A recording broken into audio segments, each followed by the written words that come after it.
Good morning. আমার একটা mini ব্লগে তোমাদের স্বাগত। তো যাবো বিয়ে বাড়ি, তাই তার আগে একটু বাড়িতেই ব্যায়াম করে পাম্প করে নিলাম।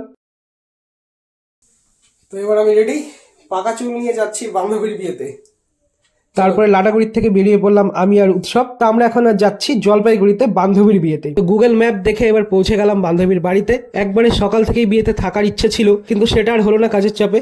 তো বাড়িতে ঢুকেই ফার্স্টে দেখে নিলাম মায়ের মুখ, এখানে মাকে দর্শন করে তারপর চলে আসলাম উপরে। তো এখানে বসে আছে আমাদের সুন্দরী বান্ধবী স্বর্ণশ্রী। আজকে ওর বিয়ে, নতুন বউ সাজে, তোকে আরো সুন্দর লাগছে। তো এসেই আমরা একটা ছবি টবি তুলে নিলাম। তারপর বান্ধবী এখানে পোজ করছিল ফটোগ্রাফারদের জন্য, তো সাইড থেকে আমি একটু ভিডিও করে নিলাম। আর সাথে সাজানোটাও কিন্তু খুব সুন্দর লাগছে, সুন্দরীকে আরো বেশি সুন্দরী লাগছে। তো এবার এটা হচ্ছে ব্যাকগ্রাউন্ডটা খুব সুন্দর করে সাজানো। আর বিয়ে যেহেতু অনেক দেরিতে হবে, লগ্ন আছে 12:30, তো লোকজন এখনো সেরকম একটা ভিড় হয়নি, একটু ফাঁকা ফাঁকাই আছে। আর এটা হচ্ছে বিয়ের কুঞ্জ, এখানটায় বিয়ে হবে। তো এখানেও সুন্দর করে সাজানো সবকিছু, ঘটঠাট বসে সব রেডি। বর আসলেই এখন শুরু হয়ে যাবে বিয়ে। তো বরের বাড়ি যেহেতু সামনেই, তাই একটু দেরি করেই আসবে, আর লগ্ন তো একটু দূরে আছেই। তারপর কুঞ্জের সামনে আমি করে নিলাম ছোট্ট একটা ভিডিও।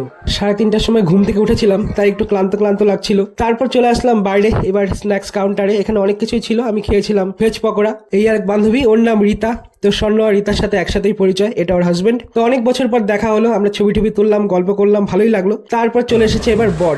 তো এবার বর ঢুকছে বাড়িতে। বিয়ে বাড়ির এটা হচ্ছে সেরা মুহূর্ত, বোম ঠোম ফাটিয়ে গাড়ির সামনে নাচানাচি, সেই আনন্দ। এরপরে আমিও বসে বললাম খেতে। খাওয়া দাওয়া কিন্তু দারুণ ছিল, প্রতিটা আইটেমই দারুণ টেস্টি হয়েছিল। তো খাওয়া দাওয়া শেষ করে এবার বান্ধবীর সাথে একটু দেখা করে নিলাম, কয়েকটা ছবি ক্লিক করে নিলাম। তো এবার ফিরতে হবে বাড়ি। দারুণ মজা করলাম, কিন্তু থাকতে পারলে আরো ভালো হতো। তো বেশ সুন্দর সময় কাটিয়ে এখন ফিরলাম বাড়ি। বেজে গেছে প্রায় 1:45-2টার মতো। তো আবার সকালে উঠতে হবে, জিম আছে। তো ভিডিওটা এই পর্যন্তই। কেমন লাগলো জানিও, দেখার জন্য ধন্যবাদ।